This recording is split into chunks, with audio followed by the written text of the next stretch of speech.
Welcome to Realty Talk, the show that brings together the country's most authoritative and respected property experts. Follow us on all the socials and subscribe for updates and exclusive offers. Realty Talk is powered by realty.com.au, connecting buyers, sellers and agents differently. Hello and welcome to Realty Talk, one of the shows on the Property Hub, which is distributed by DM Media. You're going to find us on all podcast players and through the Southern Cross Oz Stereo network. Realty Talk is Australia's longest running property podcast with over a decade of presenting property investment insights, inspirational stories and unbiased advice from Australia's top property experts, leaders and analysts. Well, you know, it's crystal clear. Australia's housing woes stem from a shortage of supply and it's not likely to get any better anytime soon. Our guests this week deal with varied topics surrounding buyer reluctance due to uncertainty, political inaction, an overabundance of enthusiasm leading to potential missteps and higher investment risks. You want to look into every aspect that can really influence the investment's outcome. So that could be from releasing the property to the actual current building conditions, the legalities of the property, the lease as well. So that's probably one of the big differences from residential. That has giant impacts on the net income. So due diligence will require you to go and explore exactly what outgoings are paid by the tenants and paid by the owner. And then you, as the investor, need to go and work out what is the actual income you're getting out of this. And that will tell you how much you should pay for the property. That's Scott O'Neill with some very sound advice for commercial investors. Hear him in today's show, because he says that high demand and supply shortages can lead to hasty and ill thought out investment in commercial property. Pete Wargent joins Bushy this week as they tackle where we've likely gone wrong over a long period of time with housing affordability. And the other thing at the moment, we've got this extraordinary lending assessment buffer for people wanting to take out a mortgage, 3 percentage points. It's higher than it's ever been before, which means that a lot of investors are being stress tested for a mythical 9% mortgage rate going forward, which isn't realistic. And it's just stymieing the supply of investors in the market. And for as long as that goes on, it's a huge handbrake. The good news is that they do have a solution. So let's hope that our policymakers are listening. Not knowing what questions to ask and what the answers should be is the problem facing anyone wanting to engage a builder to build their dream home. You know, like anything complex, it always pays to get expert and unbiased advice. And we think that we might just have the answer for you in today's show. Hey, if you like the show, make sure you hit the subscribe button and help us to continue to bring you the very best guests. Bushy will be back in just a moment as he kicks off this week's show. Successful property investment is a game of finance. Do you have the right team and the right game plan? Realty Talk is brought to you by Know How Property. More than mortgage brokers, Bushy Martin and his team of investment architects set you up with a sustainable strategy structured to lower your costs, tax, risk and stress while increasing your capacity for growth. Know How has helped over 1,900 homeowners and investors secure more than $800 million in property wealth. So get set to live more, work less, and live your legacy. Want to know how to invest in your freedom? Visit knowhowproperty.com.au. Are you looking to build your home or an investment property? As I've mentioned before on the show, there are significant cost and cash flow benefits in building a property over buying an existing one. But with the current climate where the mainstream media is filled with builder bust horror stories, where do you start and who do you trust to ensure that you're selecting a good, reliable builder that's going to ensure that your time, quality and cost needs are met and your risks are minimised? Well, to assist you with what can be a daunting challenge of selecting a good builder, we're joined by Lynette Manciamelli, who's the co-founder of a new innovative builder broker service called Builder Finders. So welcome back to the show, Lynette. Thanks for having me back. Great. Now, well, we had a great chat recently in relation to what a builder broker brings to the exercise to assist people looking to build a property. But in relation to builder selection, I'd love to sort of get your thoughts on what research do you need to do when selecting a builder? There's so much to do. You can't just look at a property down the street that someone's building and think this is a great house. Who you're about to spend hundreds of thousands of dollars with, which is really probably the biggest purchase anyone is going to make in their lifetime. It's really important to thoroughly research a builder, and the way that I go about it in the research model that Builder Finders has is I actually ask the builders to complete a questionnaire to start with. So, I mean, there are many aspects to researching and doing a due diligence on a builder, but getting them to give you some of their responses so that you can have a verification process of what they're providing to you about themselves and about their business is a starting point to researching a builder. Yeah, very good point. So beyond the initial research, what investigations do you do when looking at the builder selection? I like to know who I'm dealing with. So I do a basic ID check. I want to see their license and see exactly who they are. That's just, it sounds, Builder Finders 101, but the initial, you want to know who you're dealing with and verify their identity, and then you want to be able to look at other things like do asset checks on them to see their company details, who the directors are, who the shareholders are. Again, who are you spending all this money with? And you're basically looking to find some history on them to see how long they've been in business for, how long their company's been running. I do license checks. That's a given, but that's certainly absolute paramount to see that they are in fact a licensed builder, that they haven't lapsed their license, that it's not expired. I do other investigations like running creditor watch reports on them. So I'm looking there for court judgments, payment defaults, just to see what kind of integrity they have within their business. Of course, making certain that they're eligible for the Home Builders Compensation Fund, so a builder's warranty essentially. Doing things like online reviews, insolvency checks, looking at their license and trying to establish whether they have in fact been phoenixing, so opening and closing companies to avoid debt and move assets around. So that's a real major issue still that hasn't been cleaned up in the construction industry. The government's tried several times, but it's still out there. So, if a builder's got license numbers connected with multiple different companies, it's going to be something that you want to be looking into. Yeah, very good point. So, in dealing with anyone these days, reference checking is an important thing to do. In that regard, what reference checking do you do when selecting a builder? Okay, so I want to be talking to a variety of their clients. And what I mean by that is past clients. So that's going to give you a really good idea of how things ended up. Were they satisfied with the end result?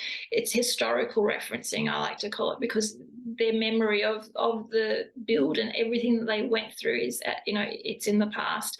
So whilst you'll get some information on that, a lot of it's going to be about the end result and the quality of the work and an overall feel of the experience. And there's nothing like talking to current clients that the builder is literally in the middle of a build with, because that gives you a whole different feel. You're touching on points of communication, which is absolutely critical in selecting a builder. But you get to feel, are they responding to your emails, your phone calls? Are you having site meetings with them? How are they keeping you updated? A variety of different things get asked from a current customer as opposed to a past customer. So both are equally important. A reference checking I do is talking to their subcontractors, their subbies, as well as their suppliers, because Mr. Builder is not laying the tiles on the wall in your bathroom. His tiler is. His plumber's installing the tapware. You want to know, who are they working with? How long have they been working together? How many jobs have they done over how many multiples of years? The stronger those responses are, it gives me a real holistic picture that the builder's crew is really tight. And what that'll also indicate too is that the time efficiencies that come with that, if they're working with people that they know that they've worked with multiple times, the workflow will be a lot better than a builder that hasn't got a real firm crew around them. So they're the kind of some of the research things, the reference checking that I do with those different types of people. Yeah, I love the fact that you're talking to past clients as well as current clients, because builders' personnel can change, and I know in my own experience the quality of the actual on-site foreman or construction manager handling that particular job has a massive impact on the time, quality, cost parameters. So if you're doing that sort of in-depth checking, then you're really making sure that not only historically are they good, but they're continuing to do that. So I love that sort of 360-degree approach that you're taking to that. But as we all know, Annette, when you ask a question, it's often as much what is said and not said that can tell the story. So what are some of the red flags that give an indication of some potential troubles there when selecting a builder? Okay, so coming off sort of that reference checking, one thing I would certainly be doing in that reference checking and what therefore becomes a red flag if you hear of it, and that is variations. So I like my builders all to work with fixed price contracts. And if in sort of speaking to past clients, you're hearing that, oh yeah, there was a variation along the way, the builder didn't foresee something. I mean, I understand in renovations, sometimes things are unforeseen that cannot be preempted in advance. But other things, if say in a new home build, or the builder didn't factor X, Y, Z in, then the builder has to initiate a variation. That just means more money for you. So there's always going to be a variation. A client-initiated variation is totally fine. Builder, not so much. So that's a red flag for me. If they have, like I said, with the Phoenix thing, if they have multiple companies associated with their license, another major red flag. If they don't want to provide you references, or they just like, we'll just have a look at this, but then you're not knowing what's the experience like. And as I mentioned, I've said many times in my own experience, the end result might be great, but the journey is horrific. And that's what people grow grey hairs with. People get divorced out of building and renovating, if it's not a great experience. But I know that's extreme, but there's so much headache that comes to you if you haven't checked out any red flags. If they're pushing you to sign a contract too early, that's another red flag. They're getting really poor reviews. You want to get answers. Sometimes, a bad review is not necessarily a bad review. You need to understand what the circumstances are. So ask the questions. And if you're not getting a reasonable answer, or they don't want to respond to you, there's your red flag. If they want cash up front, there's your red flag. There are several red flags. They're just some of them. Yeah, no, that's really opening our eyes to some things that mightn't appear to be potentially dangerous, but for someone in the know like yourself who's dealing with it all the time, you know exactly what you're looking for in that regard. So look, Lynette, I want to really thank you for sharing your very informative insights, and thanks again for your very generous time on the show today. You're welcome, and thanks for having me. Thanks, Lynette. Well, as you've just heard, the devil's always in the detail and knowing what to ask and what the answers mean when it comes to selecting and separating the best builder from the rest for your construction needs. So if you'd like to learn more, or you need someone to assist you with all of this, reach out to Lynette and the team at builderfinders.com.au. Keep tuning in to your Property Hub's go-to place for all things property here on Realty Talk. Property deductions can save you thousands of dollars each year. To make sure you maximise deductions, you need to work with the most experienced quantity surveyor in the country. BMT Tax Depreciation is the leading specialist in the industry. They've completed over 700,000 tax deduction schedules for residential investment and commercial properties Australia-wide. BMT guarantee to find double your fee in the first full financial year deductions. Call BMT on 1300 728 726 today for an obligation-free quote. Economic growth in recent years has increased the demand for commercial property, but limited supply has contributed to tightening vacancies. And when vacancies are tight, you may be tempted to take on high-risk investments. So the best way to minimise this is to undertake appropriate due diligence. That's essential to properly assess the risks associated with a property and to make much better informed decisions and whether the investment is actually worth it. So what due diligence do you need to do to optimise your position? Well, to unpack this, we're joined by a successful investor and leading commercial buyers agent, Scott O'Neill, the co-founder of Rethink Investing, who specialise in finding and securing commercial properties right across Australia. So welcome back to Realty Talk, Scott. Good to be back, Bushy. I want to dive into this subject because there's a big difference between the due diligence that you do on a residential property versus the commercial space. So within that context, in very general terms, what does due diligence entail? Well, due diligence is basically an all-encompassing exploration on a property. And in this case, we're talking specifically for commercial properties. So you want to look into every aspect that can really influence the investment's outcome. So that could be from releasing the property to the actual current building conditions, the legalities of the property, the lease as well. So that's probably one of the big differences from residential. The contract, basically the lease is a contract, so it's completely variable depending on which lawyers wrote it up at the time. So you need to review it because they can exclude outgoings, include others. So that has giant impacts on the net income. So due diligence will require you to go in, explore exactly what outgoings are paid by the tenants and paid by the owner.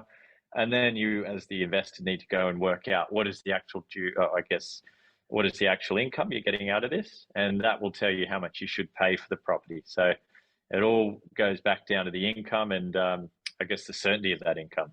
Yeah, I love it, mate. So I'd love for you, before we sort of dive into some of the key aspects of the due diligence, can you summarise for us what the, in addition to what you've just mentioned, the key due diligence areas that need to be covered to minimise your purchase risks in the commercial space? So what I would look for would be, I want to understand the tenant's history of payment. So we've got quite a fortunate history from a due diligence point of view to review, which is COVID. We can see how the tenants performed during COVID. Did they receive JobKeeper? Because that will tell you how strong they are as a tenant. Like, did their income shift, by more than 30% at the time? How affected were they? Did they negotiate hardline deals with the owner at the time? So you can see that history, which is great. So if you can see the tenant got through that period without any alterations, then you've probably got a pretty solid tenant. So looking at the history of the tenant is important. Look, the good thing about commercial is you can Google a tenant and see what their business reviews are. You've got to look into credit history and, look into the director history as well. And depending on the asset type, you need to look at that. I guess the extra competition that may arise. Like if you're buying a childcare, you want to get on the council website and see where upcoming DAs are, because you don't want extra competition to cause you potential problems. Same goes if you're buying a supermarket or any type of business that's prone to, that radius search type competition that may come up from more people in that area wanting your customer. Building and pest report, it's classic, old one, everyone understands it, but you need to really go into what responsibilities are the tenants and the owners. So there's no point on trying to, hit the owner up for new carpets if the tenant pays for the carpets. So just kind of keeping the lease in reference while you're negotiating maintenance off. And the big ticket items that I recommend everyone look at is obviously the roof. Get up on the roof, get a drone on the roof if you need to, check that roof, because commercial buildings can be massive in size. Therefore, the cost of the roof replacement and repairs can be big.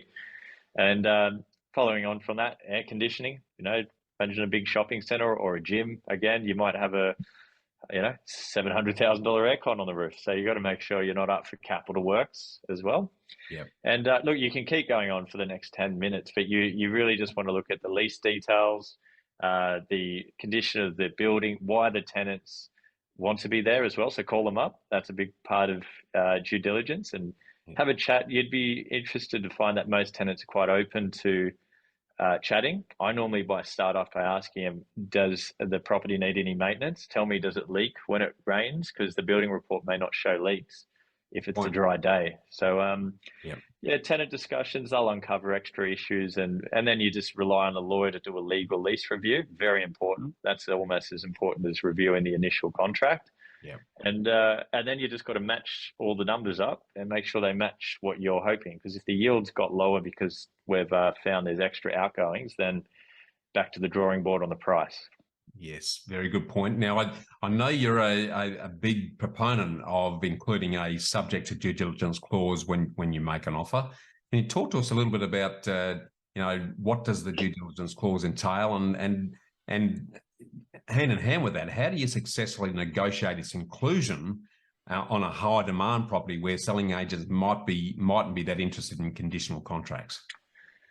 Yeah, it's a great question, Bushy. I think there's a lot of those properties you simply need to let go if you can't get that due diligence clause in. So, for example, the classic auction where they're selling a fuel station or a childcare or a KFC outlet, they're going to say, do all your due diligence up front, which could cost tens of thousands of dollars by the time you get all the services out and lawyers over the leases.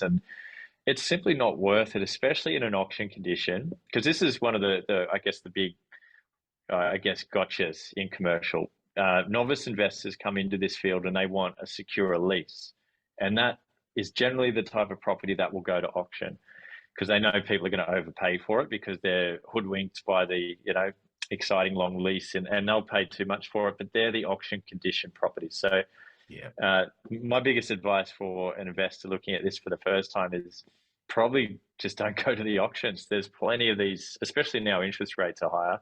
These deals will pass in at auction. So buy them after if you need to, and then you can negotiate a classic, strong due diligence clause, which will generally give you 21 to 28 days off market, where you can have exclusive rights over the property and you can pull out for any reason. And when you're spending potentially millions of dollars, it's literally the way to not make a mistake. You're not going to be rushed. And if you are, you walk away from the deal. Yeah, man. And it also means if the due diligence clause is accepted, you've effectively taken the property off the market while you're doing your investigation without someone else gazumping you and coming in and buying it out from underneath. So, no, I think that's an absolute must. I even strongly suggest that in a lot of residential purchases too, by the way. So just to give you that extra effective insurance clause. But the other thing I want to sort of drill into a little bit more detail, Scott, is why is it important to, in addition to what you've already mentioned already, to check the lease agreements and the rental receipts in particular in that regard? Because the rental receipts will show proof of history, because you're buying a going concern situation. So if you can see consistent income being paid last year with an old owner, it's probably going to happen for you as the new owner. So again, it means you don't need that 15-year lease to create certainty around the situation. So you can get confident, even if it's a short leased property, but you can see the tenant's paying well. You call them up, they've told you they want to stay long term. All of a sudden, we've got a deal 10, 20% below market value because we're not relying solely on a lease for protection. We're relying on our own due diligence. So, history of payment is very big, and obviously what the agent presents may not be happening in reality. So imagine there's a property you've been promised $100,000 a year, and in reality it really works out to be 90. You've paid too much, and history and due diligence is just a quick way of finding that out. No, brilliantly said.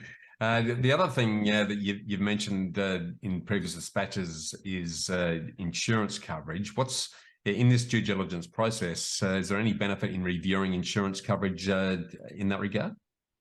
Yeah, look, it's one of the pain points for us right now with due diligence because insurance premiums have gone up, by a lot. I don't have an exact percentage, but I've seen things double in value, go up 30%. I saw one go up 5 times in value. There's many reasons for this. Like obviously it's been a crazy old world the last 5 years with bushfires, flooding, COVID, now inflation's going through the roof. Now, inflation's very bad for build costs, and building replacement value is a major component of the direct, cost method in insurance. So they're all going up at the moment. And that means if you've got a gross lease property, your net income is going to be lower because next year's bill is going to be higher. So try and get that done early in due diligence, and it's hard to because you don't have all the facts of the property, like the age and the what the roof is insulated with and all that kind of stuff, because you need all that for a proper quote. But yeah, it's hard to get that information in time because quotes can take weeks to get, and you just got to be wary and get on it, or even just check the old owner's insurance and make sure it's up to date, because there's a 90% chance it's not. And that's something we are working hard to kind of close that time gap and how I'd like to get that valid quote back. And then we get ready for that inevitable argument with the owner to say, oh, that's a ridiculous quote. And then they go search for better quotes and they try undercut it somehow by not telling the full story of the picture. Like, it's a daily occurrence with us. And but the reality is no one's trying to rip anyone else off. We just need adequate insurance. And that sometimes means it goes up in value, which needs to then be factored into the eventual purchase price. Yeah, very good. It's always the net revenue, not the gross yield that you need to be worried about. And the insurance, as you say, right across the board, it's jumped up significantly in every property asset category of recent years. So an important consideration. Look, Scott, as always, we could talk for hours on this, but I really appreciate you sort of refreshing us on the importance of due diligence in the commercial space. Thanks for opening our eyes and ears to the considerations there, and thanks again for coming back on the show. No worries. Have a great day, mate. Thanks, Scott. Well, as you've just heard, due diligence is a critical process that will help you make informed decisions, minimise risks, and maximise your returns by identifying in advance any potential issues that could affect a property's value or its income potential. So don't be tempted to close a deal quickly without conducting property due diligence, which can lead to very costly mistakes. And if you need professional help with any of this, reach out to Scott and the team at rethinkinvesting.com. You're tuned in to the Property Hub's go-to place for all things property here on Realty Talk. Successful property investment is a game of finance. Do you have the right team and the right game plan? Realty Talk is brought to you by Know How Property. More than mortgage brokers, Bushy Martin and his team of investment architects set you up with a sustainable strategy structured to lower your costs, tax, risk and stress while increasing your capacity for growth. Know How has helped over 1,900 homeowners and investors secure more than $800 million in property wealth. So get set to live more, work less, and live your legacy. Want to know how to invest in your freedom? Visit knowhowproperty.com.au. In recent times, the news has been filled with stories about one crisis after another. We keep hearing about the housing crisis, the rental crisis, and the construction crisis. Everything's a crisis. But for those of us who've been involved with property for many years, we know that a crisis isn't an unexpected overnight sensation, but is a slow-burning fuse caused by years of neglect, with politicians kicking the housing too hard basket further down the road until inevitably it falls over a cliff. And unfortunately, that time is now, when all of our housing chickens have finally come home to roost.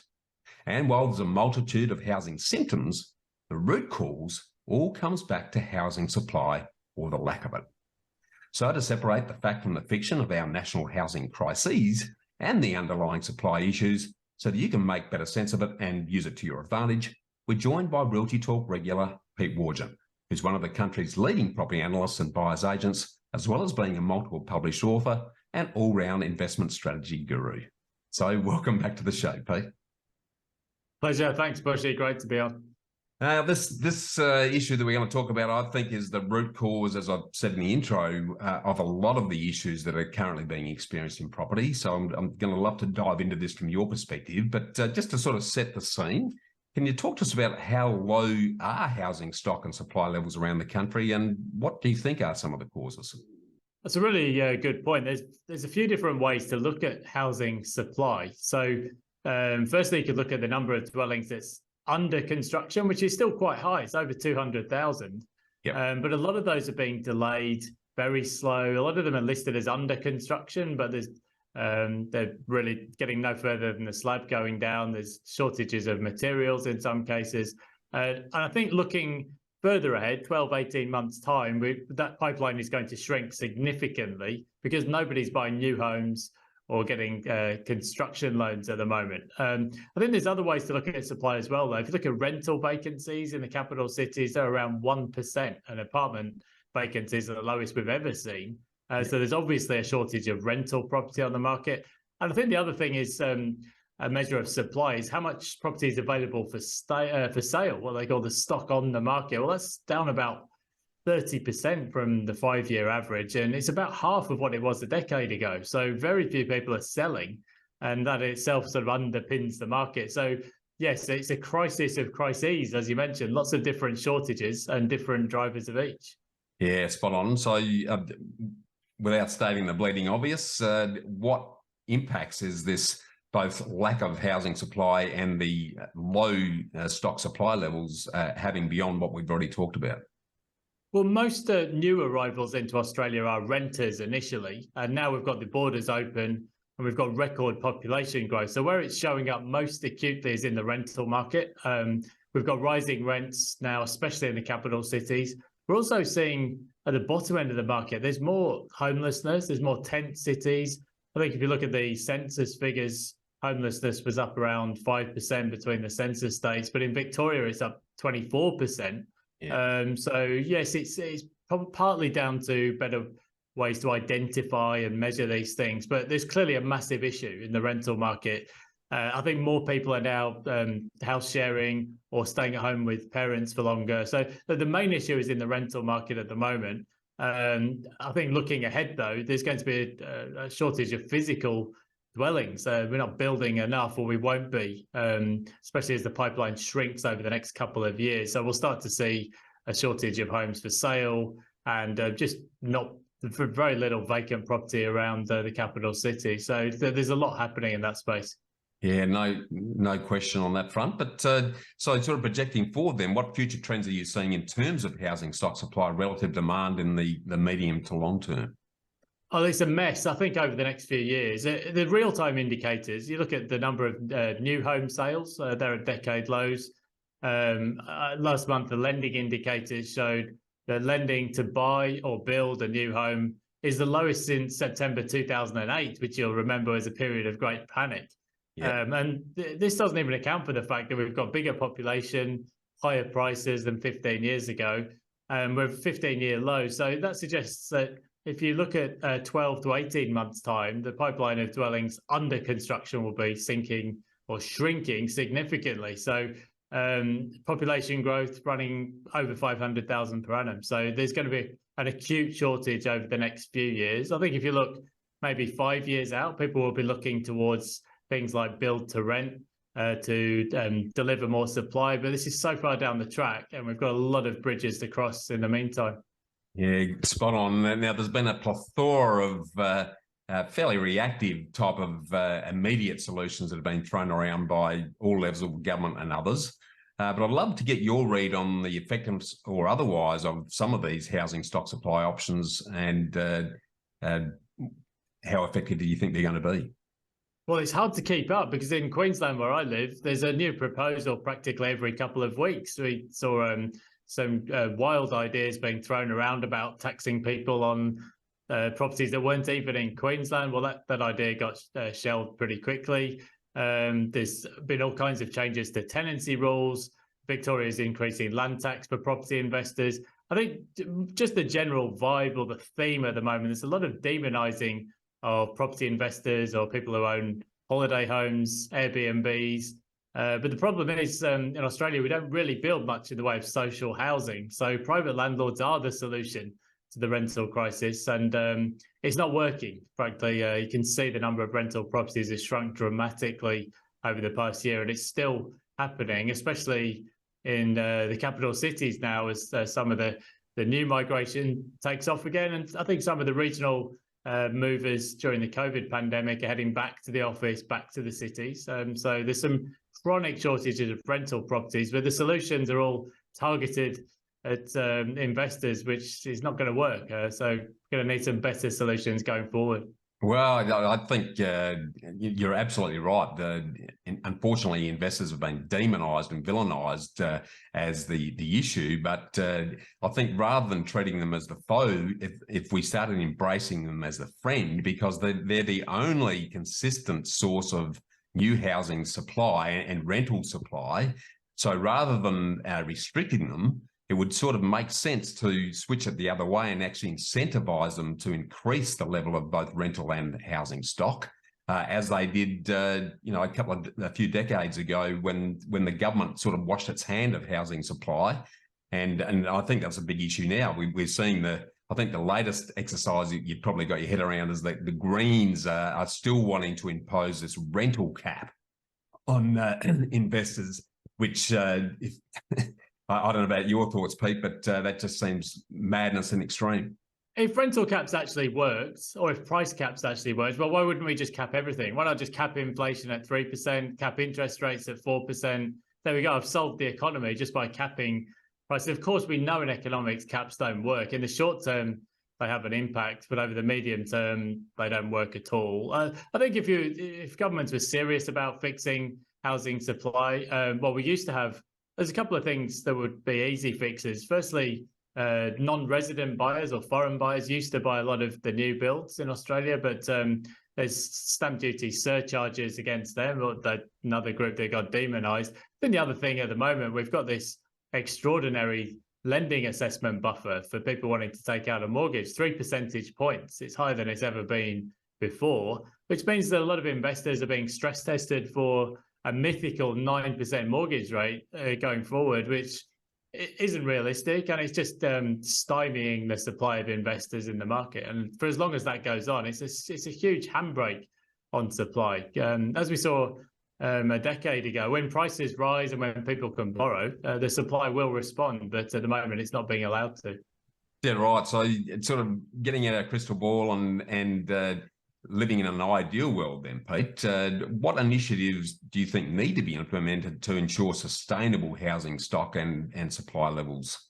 Any thoughts? I think that's a good starting point, is if people want to borrow, let them borrow. I think there's been a huge focus over the past 15 years of removing all of the risk out of the system. We don't have low doc loans anymore to speak of. We have seen in the past 12 months higher debt to income lending has been shut down. Low deposit lending, very, very low now. And the lending assessment buffer is so wide. We've already seen interest rates go up by 4% for the cash rate. And yeah, we're still stress testing people with a 3% lending buffer. So I think that's a big part of it, is if you want people to buy and build, you've got to let them borrow. So I think that would be a starting point. And I think, yes, some of the tax incentives have actually restricted investment in housing rather than allowing it to go ahead. So I think that needs a look as well. I wonder whether, particularly when it comes to the social housing component, that governments actually need to step up and take an active role in at least that safety net exercise for those that are disadvantaged, rather than rely on just-in-time private developers who are only ever going to provide housing when there's a dollar to be made. So I think there needs to be a little bit more skin in the game from governments at that level. They seem to become very Teflon in recent times and always looking to point the finger at someone else and have someone else to blame. But I really think they've got to come to the table and start taking some active action rather than expecting everyone else to do it. But yeah, we are seeing that a little bit in Queensland. So there's a huge bonanza in royalties from the coal price boom, and so Queensland is committing over $600 million to social housing. But you have to remember the cost of new builds now. That's going to be about 500 new social housing units. It's not much in the grand scheme of things in a booming population. So a lot more needs to be done. And it hasn't been done, with the exception of the Rudd stimulus around 2008. That was the only time over the past few decades we've seen any kind of social housing push. So there's definitely an area which will come into more focus. Yeah, absolutely. Well, as always, mate, I want to thank you for your insights on this very critical issue, Pete, and thanks again for your generous time on the show today. Pleasure. Thanks, Bushy.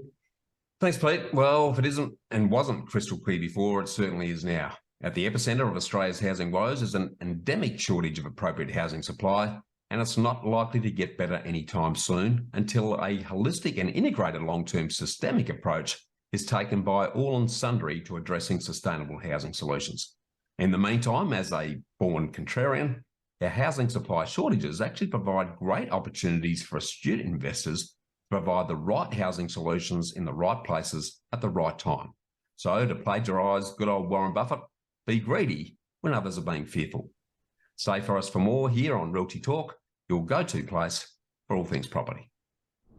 To make sure you get the most from your investment property, you need to claim depreciation. BMT tax depreciation ensures that depreciation claims are maximised and compliance is maintained through their physical site inspections. During a site inspection, a specialist BMT site inspector measures the building and identifies every depreciable asset possible. Call BMT on 1300 728 726 for a free estimate of the likely deductions.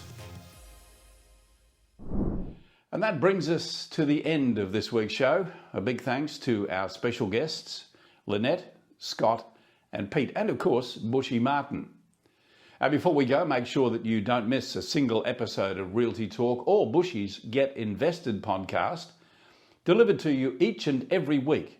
You can do that by subscribing to the Property Hub. Do it right now on your favourite podcast player or wherever you're listening to this show. Thanks to our supporters, realty.com.au, BMT, Tax Depreciation, Know How Property Finance and Apiro Marketing. I'm Kevin Turner, and on behalf of Bushy and the entire Property Hub team, we look forward to seeing you again next week. Miss something in this week's show or want to catch up on past shows? Do it anytime at realty.com.au, where we connect buyers, sellers and agents differently.